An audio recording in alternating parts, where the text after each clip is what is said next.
I have to admit, I'm far more excited about playing Far Cry 4 by myself than I am playing it with other people. Far Cry 3 was arguably 2012's biggest surprise for me, and I lost countless hours to it, methodically clearing its expansive tropical map of every threat, every collectible, and every point of interest, all on my own. The thing is, Far Cry 3 also had enjoyable, albeit ancillary multiplayer, and Far Cry 4 steps up that multiplayer functionality significantly. Half of Far Cry 4's online component is all about co-op, but cooperative options aren't limited to clearing a few maps with your friends using quirky characters, like in Far Cry 3. Far Cry 4's co-op multiplayer is added directly into the single-player campaign, but not in terms of the actual story. Instead, you and a friend can clear outposts, tackle side quests and missions together, and liberate territory from the evils lurking around every corner of the fictional mountainous country of Kryat.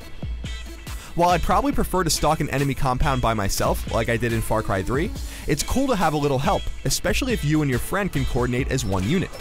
Breaking out your binoculars from afar allows you to find and mark various kinds of enemies. You can then sneak into the compound to begin slaying enemies quietly, pick some off from afar with a sniper rifle, or even try to slink towards the compound's alarms, disarming them so that your foes, aware of your presence, can't call their friends for help. All of this is straight out of Far Cry 3, which is fine with me because Far Cry 3 was fantastic. It took my partner and I a couple of tries to sack the compound in question, tucked into the northeastern section of Kryat, a place that won't be accessible until about 3/4 through the campaign. As he snuck around disabling the compound's 3 alarms, I took aim at some thugs with my throwing knives, keeping things as silent as possible while minimizing their numbers.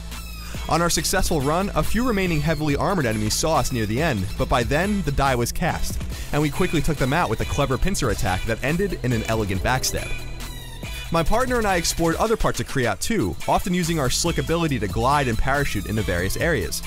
I was impressed with Kryat's visual and geographic diversity, considering my expectations that this mountainous terrain would be a bit more blah and monotone than the tropics of Far Cry 3. Roving around in a number of vehicles, from trucks to tiny little helicopters, introduced a fairly vast color palette, with varying shades of foliage, day and night skies lined with clouds and stars, and towering mountains always in the background. Far Cry 4 is a beautiful game for what it's worth. Our travels together brought us to some struggling hunters under attack by a pack of wolves. PETA wouldn't be too impressed with how we handled the situation, and we even assaulted an enemy caravan from the safety of the air, or so we thought, though it didn't end up working out too successfully for us. Nonetheless, it was cool to see how diverse the cooperative experience in Far Cry 4 is, and how it's not limited to its own cordoned-off part of the game, but fully integrated into the experience for those that want to do more meaningful tasks with another human.